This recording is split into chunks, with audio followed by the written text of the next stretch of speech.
For the past 4 years, I've been traveling the world, and on my journey across these continents, I've met countless fascinating individuals who all have different perspectives on life.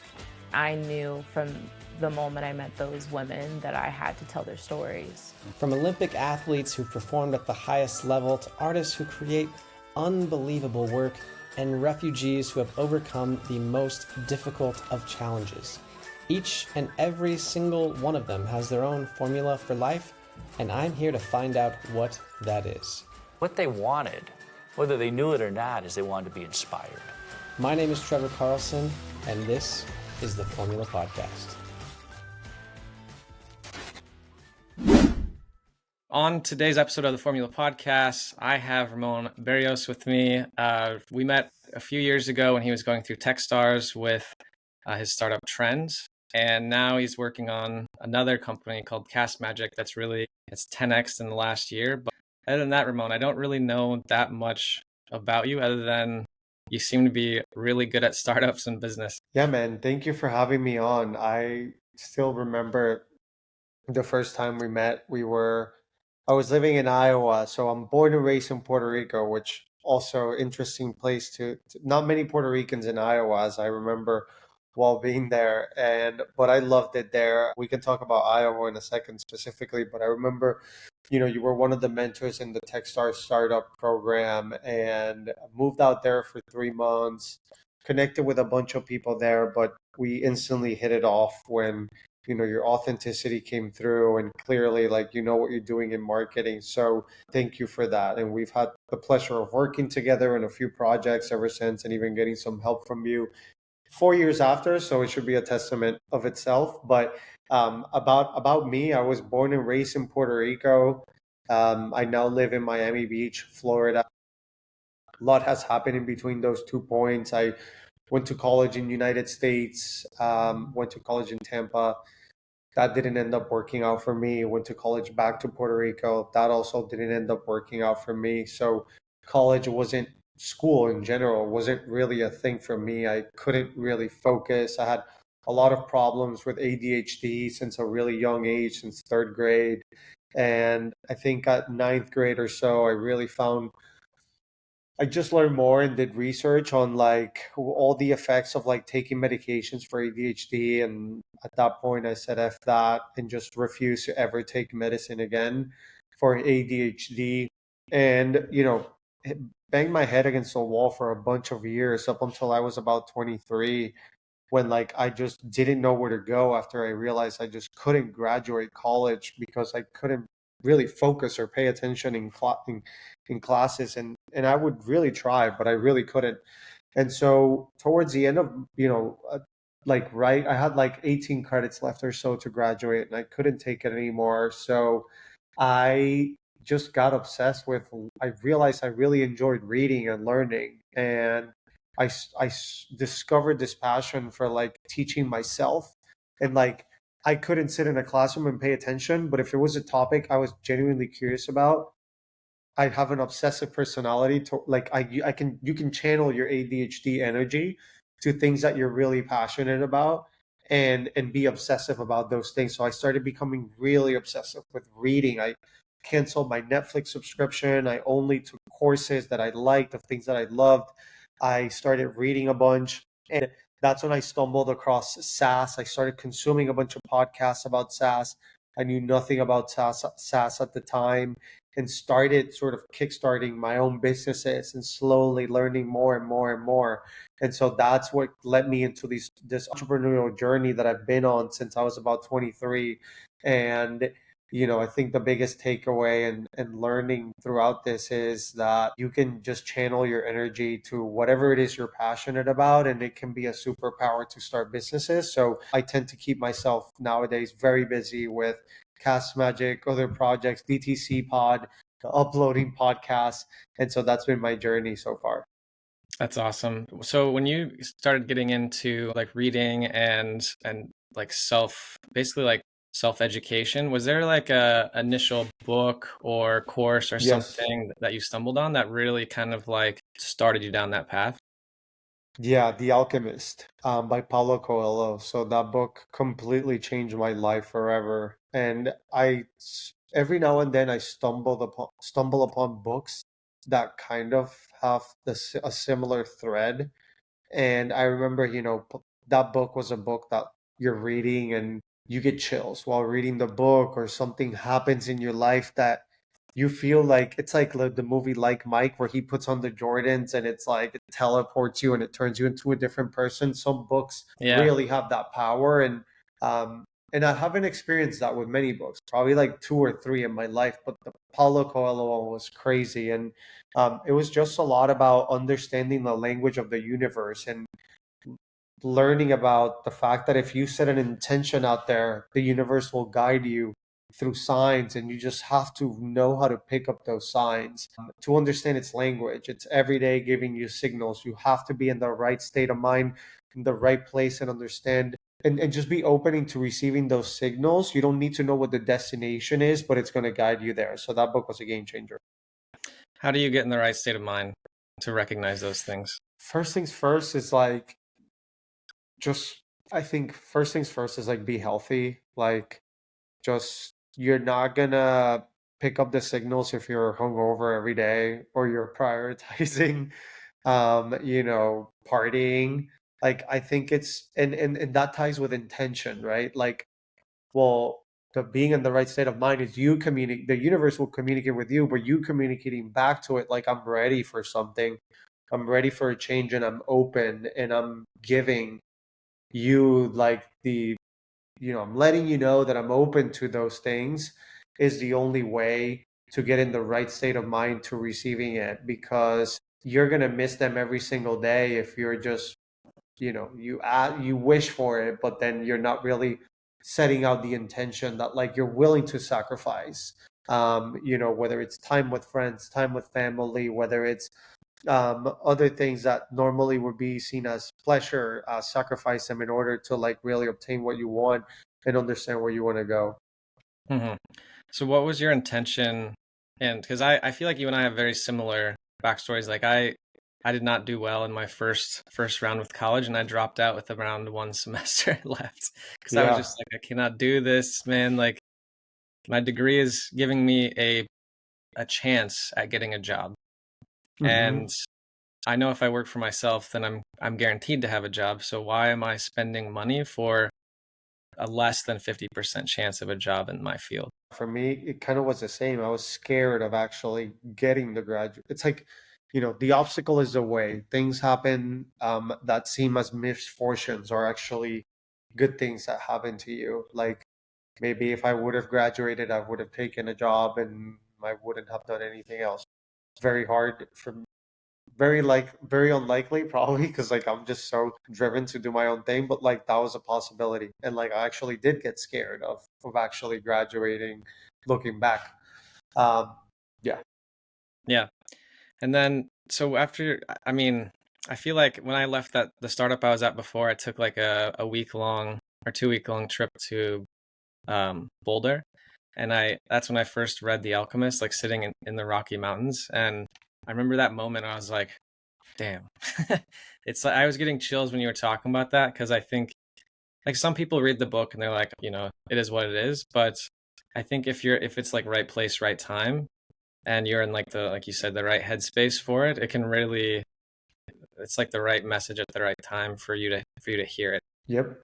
Yeah. What do you think it was? I guess I have a couple questions out of that. You Yeah. said you have to put the right intention out. I'm wondering what your intention was at then, and if it's changed up until this point. And then also, what do you think? Is there something specific in The Alchemist that you remember that you kind of go back to as you're kind of moving forward in your entrepreneurial journey? Yeah.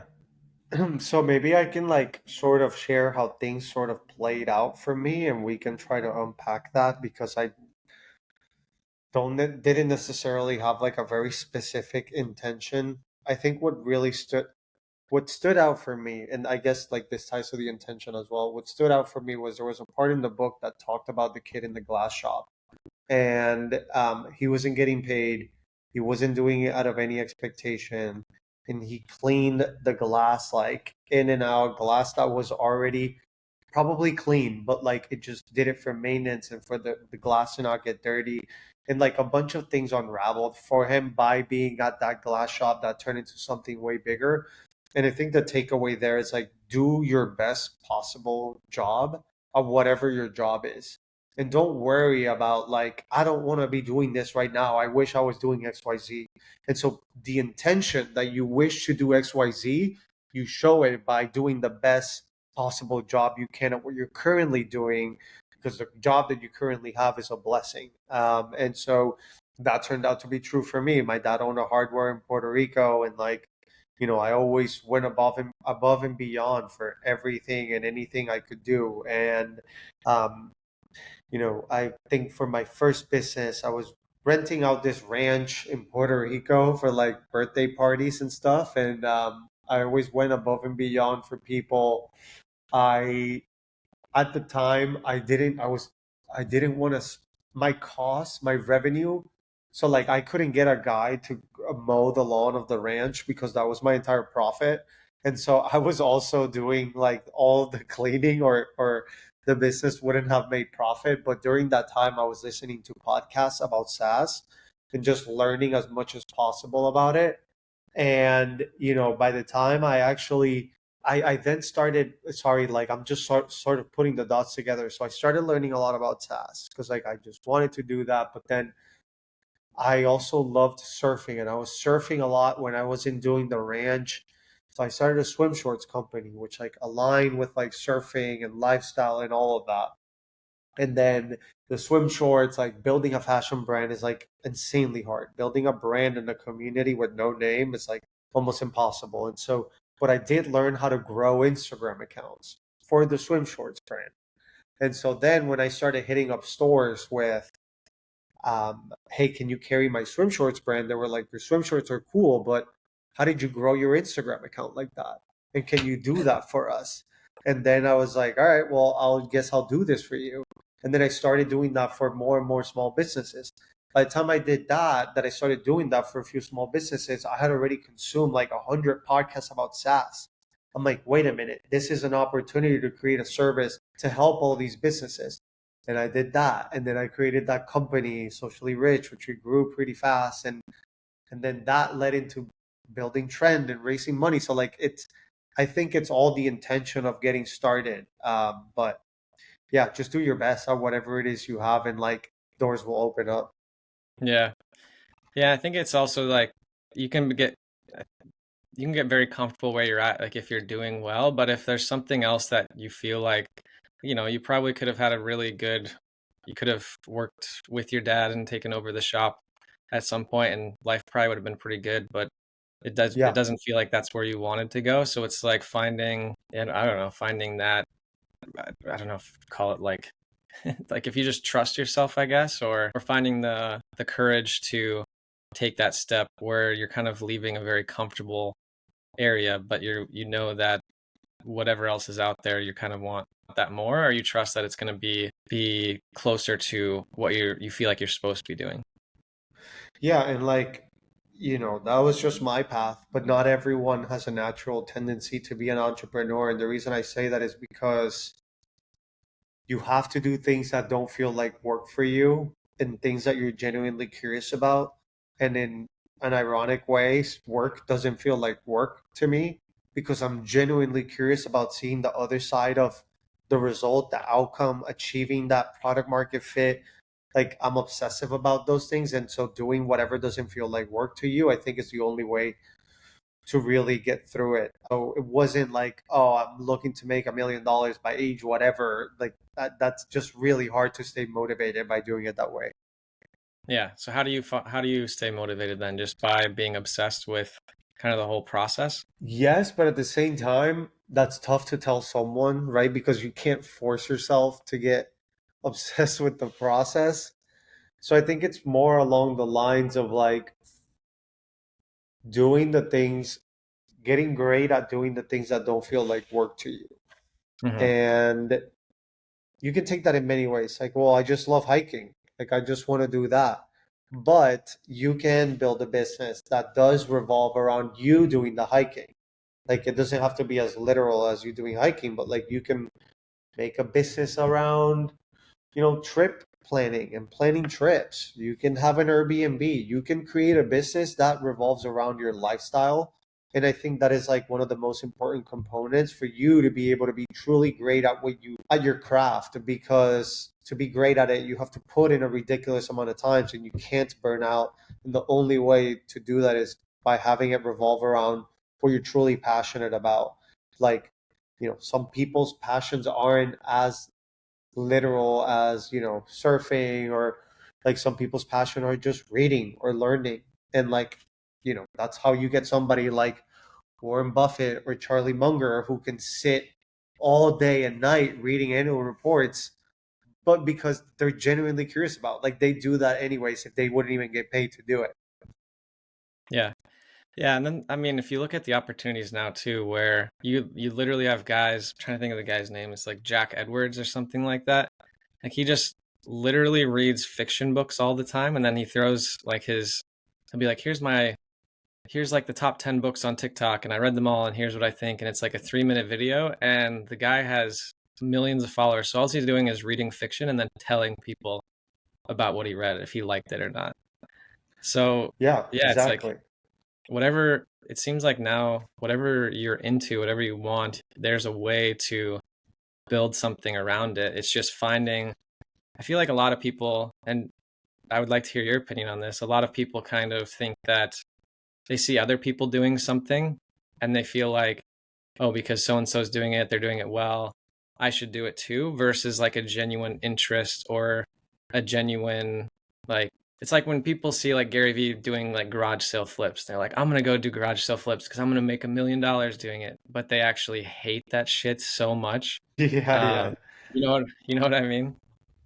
Yeah, for sure. I mean, that's where like there's a balance there, which is like, okay, it's good if it initiates the action of like starting something, but then it's on you to understand where is that going to take you to. You can't have like a content consumption overload of listening to Hormozy, Gary Vee, and Grant Cardone and everyone else. They all say contradicting things. There's a new opportunity every day, and understand what works for you and what doesn't. Like, some people can see that all day and not get distracted, but like Twitter is pretty distracting. Like, my Twitter feed has like people talking about now is the best time ever to buy and flip HVAC businesses and like pool cleaning businesses, and meanwhile, like below that is like AI and like the biggest opportunity in our lifetimes. And then you have Gary Vee saying if you're not a content creator and building a brand, you're gonna die. So it's really, really overwhelming in terms of where to put your time. But at the end of the day, what is your 0 to 1? What is it that you're trying to get to from where you currently are? What is the Mhm. lowest hanging fruit and easiest step for you to get there, that if you do all those things and hit those milestones, you're gonna get there? Forget the rest and forget the noise. Like, just follow that path. So if your 0 to 1 is financial freedom, to where you don't have to worry about rent for 3 years or whatever it is. Okay, I have all of these alternatives based on my skill set. Which one of these is likely to be set up for success for me?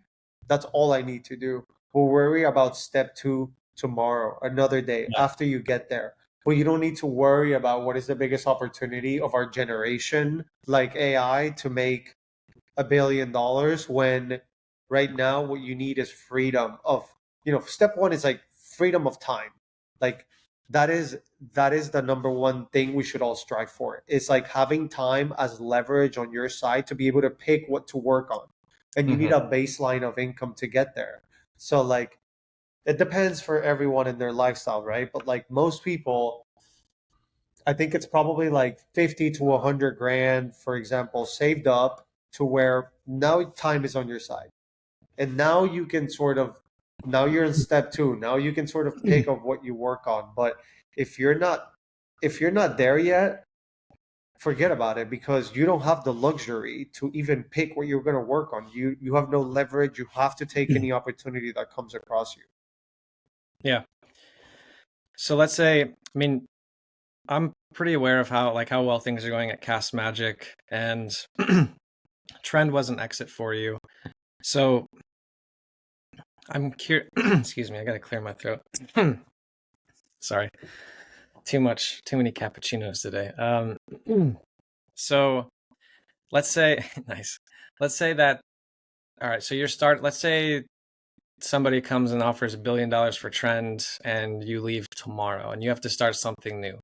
Like, where you've obviously like built Trend up to a point where you sold it. Castmagic is going very well. If you were basically to kind of start over, start something new, like what would be the first step? And then I guess answer that, and then I'll follow up. Whew. The first thing I would do, I think, like the first thing I would start if I had $1 billion is a very different question than what would I start today if I if I didn't have $1 billion. I'm not sure I would start anything. Like Okay. if I had $1 billion, like I mean, I definitely would at some point. I don't know if I would immediately after that. I do think work gives purpose and meaning to life because I feel like it is our responsibility to find our craft, and that is our giving back to the world, which is like it is our obligation to find our craft and what we're good at to contribute to the greater good. So I'd feel like if I just stopped trying to like provide, like continue to develop my craft and I stop contributing and adding value, and I see that as selfish. So I probably would start something at another point. So can we rephrase the question as like, so what would I start today? Like what I want to Yeah. remove the $1 billion part Yeah. because I think Let's start out on the opposite end. Let's say you had like limited funds, but you're going to start yeah. something new. Well, how would you start? Because I Okay. feel like that's more relatable to everyone else. Yeah. So if I had limited funds and I wanted to start my own business, Yeah, if you were gonna, let's say yeah. tomorrow you were gonna start something new, like what's the first step? What would you do? Okay. Okay, first step is I would grab a notebook and pen and I would write down what are my biggest skills? What do I know today? What have I already learned? It's really easy to think we know nothing, but every person has something that makes him unique and better than anyone else at what they do. Like, regardless of the job, dig deep enough, start writing it down. There are unique traits and skills there. So, it can be something that you might not even be able to tell, but something as simple as communication skills, relationship building. Just like list out what are all of the things you're good at. And then from there on, the other thing I would probably do is like low hanging fruit is I go through my statement, my bill on like what am I spending money on right now? What are problems that I'm currently paying to solve for myself? Or what are things on my wish list that are things I wish I could solve for? Like things like a payment I make every month that just seems unnecessary. If it's as simple as like pest control, I don't know, like anything. And then think about that experience. What is it that frustrates you so much about that experience? And then honestly, just like go look at all of first of all, like actually go on Quora or go somewhere or go on Reddit and see what people are asking about that topic. Or like the other side is like besides what you're spending money on and what frustrates you, what do you love? Like the other end of the spectrum.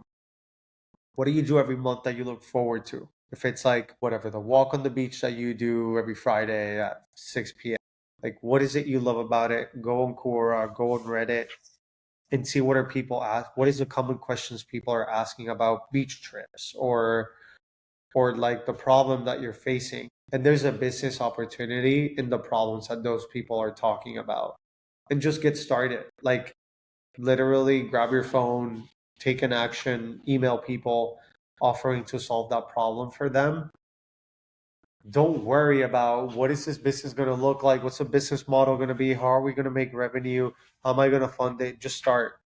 And like if you look at, I mean, you know this, you're a hiker. If you hike staring at the summit the whole time, you're just gonna give up and you're just gonna feel de-energized because you see how daunting it is and how much there's left to it. but you just got to worry about taking the next step. And before you know it, you're more than halfway up the summit. So I think it's the same when it comes to business. For me, I've always built businesses around problems that I've solved for myself. So I built the software for growing Instagram accounts because I did it for growing my own swimwear shorts account. I built Trend.io, which was a creator marketplace for creating content because I was shooting content myself and selling that content to W hotels in Four Seasons and saw that like a marketplace could go there. I built Castmagic because I had a podcast named DTC Pod that we were paying an agency way too much money to create our marketing collateral for the podcast. So yeah, that's what I do. Okay, that seems to make sense where you're kind of scratching your own itch first, where you're like, okay, where am I? Like, what are the problems I'm dealing with? Like, I was reading, was it Million Dollar Weekend? I just was flipping through it today, and I feel like he has a similar process where he's like writing down all the issues he has, and it's not even stuff that has to be business related. It can just be like, I don't know where to take my fiance on a date. It's like, well, like Google Maps has reviews and stuff, but how do I know it's going to be a good experience? Like, yeah, the food might be good, but like, is it a good date spot? So I think it can be as simple as like, you can just look at these basic things and find something there. It doesn't have to be anything as crazy as like, oh, I'm spending, my internet sucks, so I want to launch a satellite and like do all that. It Yeah, can be I something mean, much simpler. businesses are moldable. Business ideas are moldable. Business ideas are never in their final form. Hmm. Never. Like it's like clay. Like you can literally mold it as you go, which is why starting with like the dating spots with my girlfriend, any starting point is all you need. Any starting point. That thing can turn into like snowboarding trips for team retreats because it's so moldable. You'll cover insights and learnings that are going to take you to the right place. Even businesses today, like businesses that are fully mature, like even Google is having to reinvent itself right now. No Hmm. business is ever final. Yeah. It's kind of just like that awareness piece that you said before, where you just have to be able to like pay attention to what's going on, what signs are happening, and being able to not like kind of being stuck in one spot. Because I think that's a really, what do they call that? When you're just like really too much in love with your business or your product or something, and you're not able to make adjustments to it. I feel like there's some catchphrase about that, but Just like emotionally attached to the yeah, business yeah, something like that. or So ego what's that? Ego? Yeah, or ego. Yeah. that's a big one. Yeah. So I know we're kind of running up on time. It's free to get out of here, and I appreciate you stopping by. But if you had, so let's say somebody was maybe they're working a job, maybe they're in between jobs, they're trying to figure out kind of what's next for them. You're somebody who's had a lot of different experiences, some ups and downs, and you just have a vast like kind of path you've taken with many different jobs and businesses, stuff like that. If you had one piece of advice to give to somebody that was kind of in that situation or kind of wanting to like do something different or new, what would that advice be? Probably to one of the hardest if you're looking to start a business. Like there's two ways to look at this. One is like you could be trying to level up your career or you could be trying to start a business. I'm gonna go with the starting a business direction.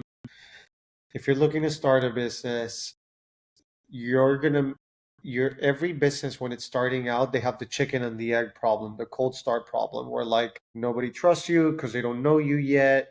And so because nobody knows you, nobody trusts you, nobody wants to hire your services or your business. So you need social proof. And the best way to build, if you build social proof, it's going to make your life a lot easier for getting clients.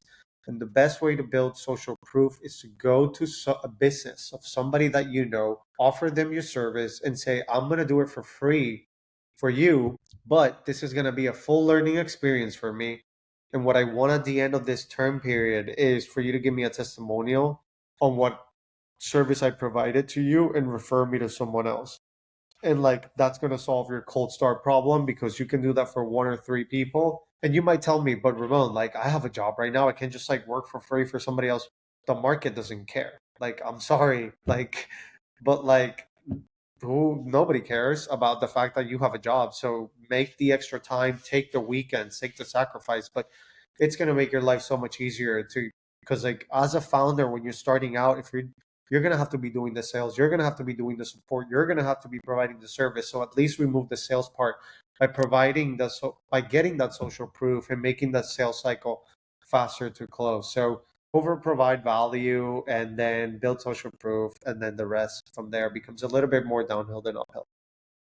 Yeah, I think that makes a lot of sense. It's like basically you don't have any street cred, you don't have anybody giving you referrals, you don't have anything. So just get out there and start getting reps, and you're going to get better at your job too, or getting better at whatever service you're providing just by doing it. And then from there, it's just like, then I think things get easier once you start. Thank you for tuning in to this episode of the podcast. I really appreciate you taking the time to listen and learn, and hopefully you got a few nuggets of wisdom out of this too. One quick favor I have to ask is if you're listening to this on Spotify, give us a quick 5-star review, or on Apple Podcasts, or wherever your favorite podcast listening platform is. If you could give us a 5-star review, or share this with your friends if you think they might find it to be interesting. Would greatly appreciate that. That's pretty much it for this episode. Thank you so much for taking the time to tune in, and I look forward to seeing you next time.